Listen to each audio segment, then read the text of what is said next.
Good morning, McKenzie. Good morning.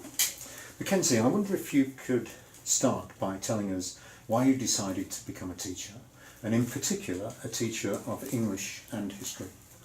So initially for me, the draw to teaching was because of how much I loved studying English. It came up as a way to read books for the rest of my life and talk about books for the rest of my life, and hopefully inspire some of my students to feel the same way that I do when I read other people's stories and get completely immersed in them. As far as English and history, I think it's important that we broaden our experiences, that we read other people's stories, because if you only know your own story, you're not really getting the most out of it. I think that English and history are a great way to do that, and I think that they're also a great way to show students that what they have to say matters. I definitely had teachers who encouraged me to refine my writing, my argumentation skills, so that everything that I wanted to say but didn't know how to say could come out more eloquently, and I think that that's really important for students. I do believe that every opinion matters in a successful democratic society, and I think that education is crucial to helping students figure out how to think critically and then how to form their own opinions and express those opinions. Okay, thank you. McKenzie, can you tell us about a lesson you taught that went well and why you thought that was so? Absolutely. So in my grade 9 English class, in my last practicum, I was teaching the novel Noughts and Crosses, and it takes place in the midst of a sort of desegregating society. So through that I was teaching the history of segregation and the civil rights movement in the United States. So one lesson for some background in terms of the justice system, I gave each of 5 groups of students a sort of blurb that I had written about a historical figure who suffered a miscarriage of justice. Usually they involved the death penalty, they were always racially based, so it was a really good entry point to making the novel more real. So the students would read this blurb and sort of take down the most important notes, what they thought really mattered, and then they would teach the rest of their class about this figure. They got really engaged in it, they got really passionate. One girl who is a real feminist got really into one woman who was given the death penalty. So I think that being able to have one specific story that they each learned really well, and then have a broader range of stories that they heard about, gave them an idea of the broad scope and the regularity of discrimination and racism in the United States, but also allowed them to really connect. I think it was a lot more effective than, say, if I had been at the front of the classroom reading off a list of these people and their stories. I think it allowed them to really connect to the figures, and the connection to history, I think, made the novel a lot more real for them. It wasn't just things thrown in for dramatic effect, it was based on actual history and recent history. Thank you. Okay, so I guess you know what's coming next. Tell us about a lesson that didn't go so well and why you thought that was the case. So with my grade 10 class, we were doing Macbeth. I've read Macbeth quite a few times. I love it. I mean, it's great. But they didn't have any context. I was starting the first lesson in the unit. So I did sort of a background lecture style, having just come from a very lecture and discussion based undergraduate degree in English and contemporary studies. I was sort of automatically going to that style to teach my students without really thinking about differentiating, partly because of the style, partly because I really wasn't confident in my role as a teacher yet. It was one of the first lessons I had taught, and partly because they didn't have the context of knowing who the characters in Macbeth were. We hadn't started reading the play yet, they hadn't seen any clips from it, so they really were going in blind. The information wasn't very accessible to them, they couldn't relate the importance. Because of that, they weren't very engaged. Students were talking while I was starting the lesson, which, being sort of at the beginning of my teaching with them, I was really hesitant to correct. So I let that slide, and then that built, and the engagement wasn't there. So that wasn't the best lesson I have ever taught. Luckily from that I came in the next day and was not maybe as confident as I am now, but was slightly more so and more willing to correct things. I realized that I had to change the way I taught. I can still do sort of lecture style sometimes to give background information especially, but approaching subjects in a way that the students can relate to and that is accessible for every student. Especially being in grade 10, they don't really sit and take notes like you would in a university program. So being able to, throughout the unit, change things up, have more activities where they were hands-on, they were involved more, that really improved the experience of the play for them. Okay. Tell us what you're hoping to gain from your UK experience. So I have been able to travel more than some. I've lived in a few cities across Canada. I did a language exchange to France when I was a teenager, but I still have a very narrow experience of the world.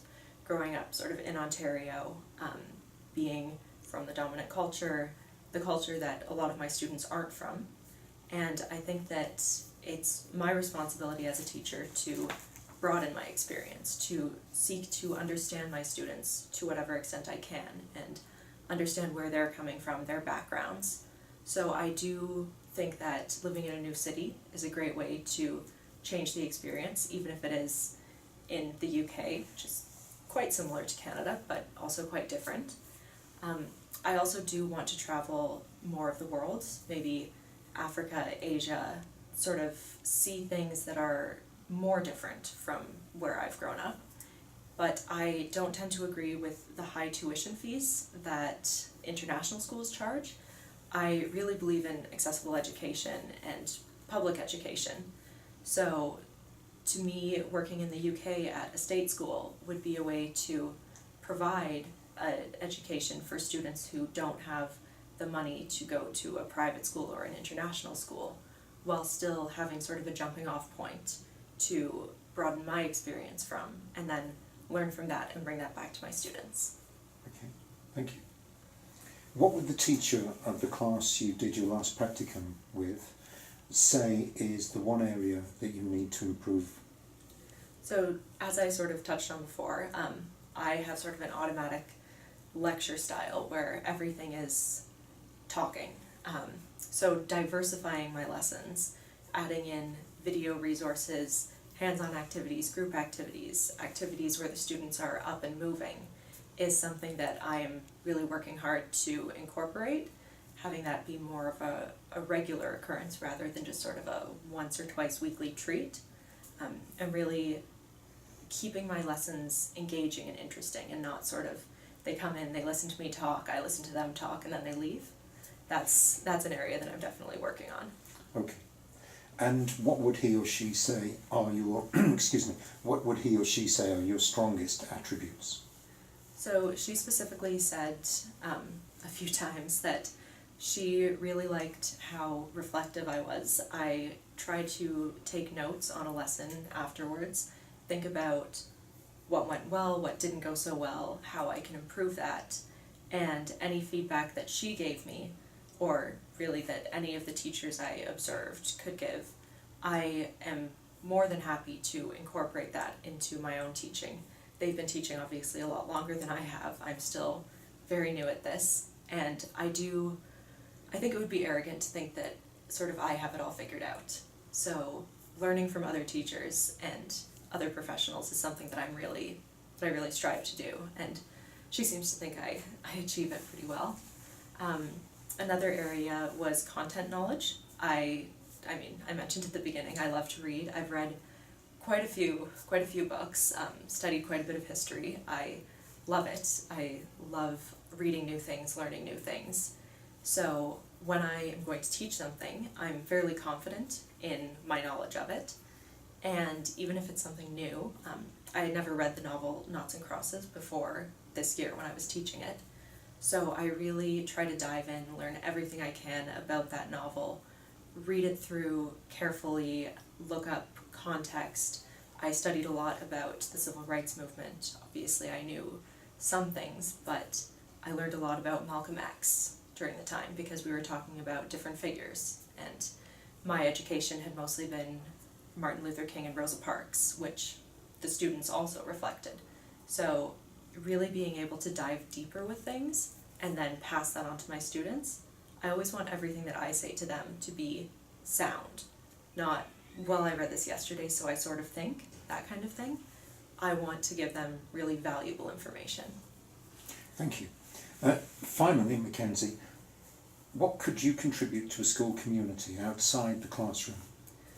So in terms of extracurriculars, I was on my university's varsity rowing team for 3 years and ran their Learn to Row program for 3 years. So if a school happened to have a rowing team, I don't know how common they are in the UK. In Canada they're not very common, but I would be more than happy to help or coach with that. I do a few other sports. I have done karate, I actually have a black belt.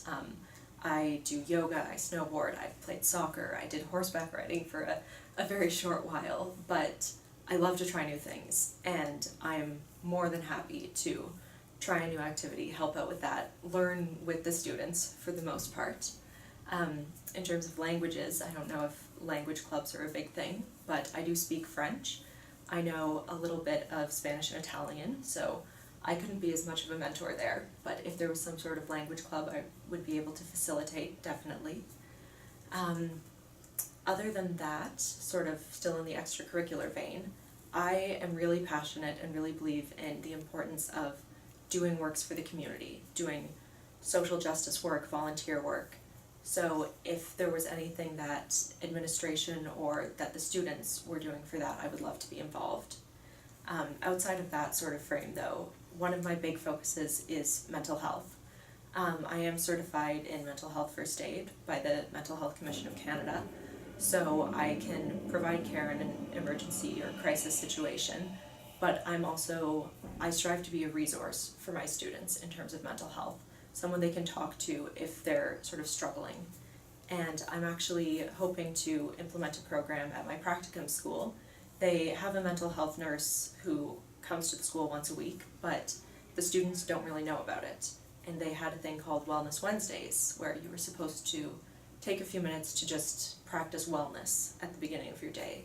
And that sort of got pushed by the wayside. So myself and a couple of the other teacher candidates are hoping to do something to make that more accessible and more well known in the school.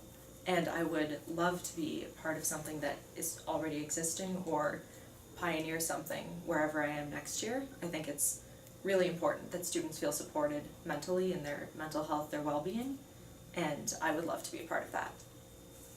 Okay, thank you very much, McKenzie. Thank you.